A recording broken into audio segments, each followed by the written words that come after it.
TV Patrol.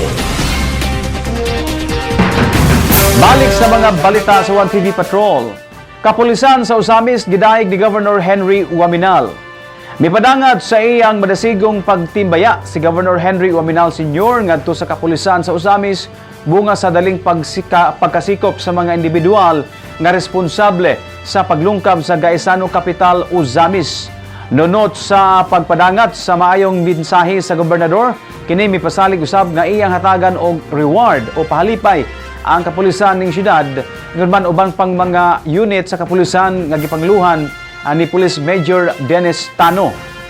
Lakib sa gipasalamatan sa gobernador ang suporta usab sa Asenso Osamis Administration nga gipangluhan ni Mayor Indy Uaminal og mga sakop sa sangguniang panlungsod. Ikalipay usab sa gobernador ang personal nga pagsubay o pagbisita ni PNP Region 10 Regional Director Police Brigadier General Ricardo Layog Jr. aron sa tuyo nga masiguro ang konkretong aksyon sa kapulisan mahitungod sa maong insidente. Ang hitabo nga shear line ni atong December 2022 og ang big time nga lungkab sa usa ka dakong mall sa Osamis niining niadtong miaging Pasko, mga pagsulay kini sa mga misamisnon nga magbinentayon o magbalig-on aron mabutukan ang bisan unsang hagit sa kinabuhi dugang pa sa gobernador.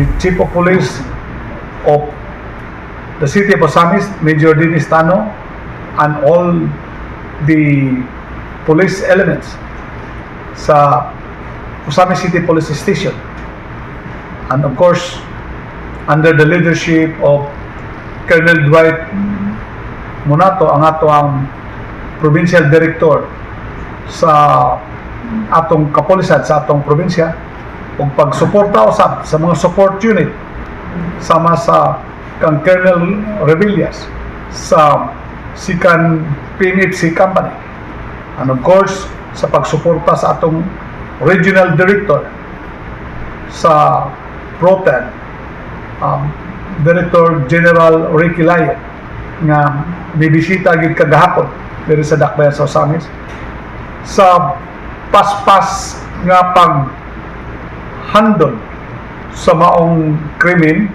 which lead to the arrest and the filing of the cases against the culprit. So ato usab nga i-commend o pasalamatan ang mga katawhan ubos sa liderato ni Mayor Henry Uaminal Jr. kauban sa iyang Vice Mayor o mga opisyalis sa Dakbayan sa pagsuporta sa atong kapulisan, paghatag guidance nga ang maong krimen na sukad-sukad wala ingon adto nga nahitabo sa ato ang probinsya o sa atong Dakbayan, no? Usa ka termite way of doing sa maong 40 million robbery. Og tungod nini uban sa atong pag-commend, we will be rewarding the police force of the City of Osamis. 1TV Patrol. Kapitan Salvador Canlas Jr. way kontra pagka-ABC Provincial Election. Sigurado na ang kadaugan ni Osamis ABC Federated President Salvador Canlas Jr. alang sa eleksyon pagka-ABC Federation President sa probinsya nga ipegayon sa Enero 12. Matud pa ni Konsehal Salvador G.G. Canlas Jr. atol sa regular session sa Konseho Enero 4 nga sa iyang pag-file sa COMELEC o DILG alang sa maong posisyon o position slot sa Kapitolyo, dili pa lang dugay walay laing ABC President o ABC President sa lungsod o syudad ang mi-file. Gumikan kay way kontra si Kapitan Salvador Canlas Jr. sa umaabot nga ABC Federation Provincial Election, sigurado usab nga ang ABC Federated Vice President Kapitan John Carlo Moralion sa Barangay Sangay Dako maoy mohulip sa biyan ining posisyon sa konseho isip ex officio member gikan sa sektor sa mga kapitan sa Osamis. Samtang si Kapitan Salvador Canlas Jr. lingkuran usab niya ang posisyon sa saguniang panlalawigan isip ex officio member gikan sa sektor sa mga kapitan sa tibuok probinsya. Ang dayag nga kadaugan ni Konsehal Gigi Canlas pagka ABC Federated President sa probinsya gikalipay usab pag-ayo sa mga kauban sa konseho. Sa ABC Matters, kami mga kapitan wala pa may meeting karon nga month, and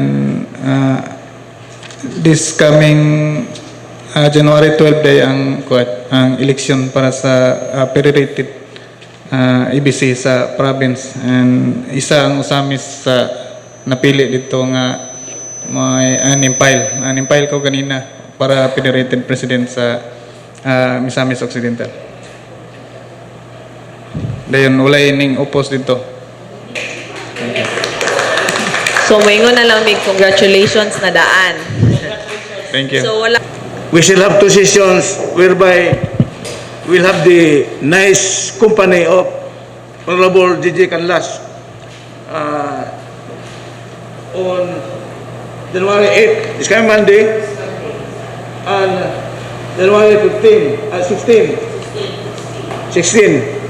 So on January 20, that will be Saturday, Honorable Gigi Canlas would become the provincial deputy president, being unopposed, and will become an honorary board member.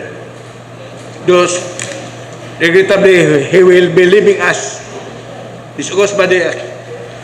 While we will miss him, we'll miss his expertise and experience to contribute to this August body.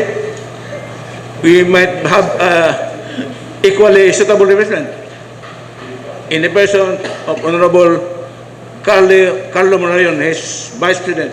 One TV Patrol. Asenso Usamis Administration mupili og bag-ong IPMR city level. Anang detalye ni Johnny Tommy. Sa dili madugay, mubakante na usab ang posisyon nga giserbisyuhan ni incumbent Indigenous People Mandatory Representative Bai Relinda Arapon Bation, isip ex-officio member sa konsiho, kadagdala sa tingog sa mga lumad sa konsiho. Babakante ang maong posisyon gumikan kay sama sa ubang posisyon sa gobyerno, elective o appointive, mo expire kini human sa tulo ka termino nga sunod.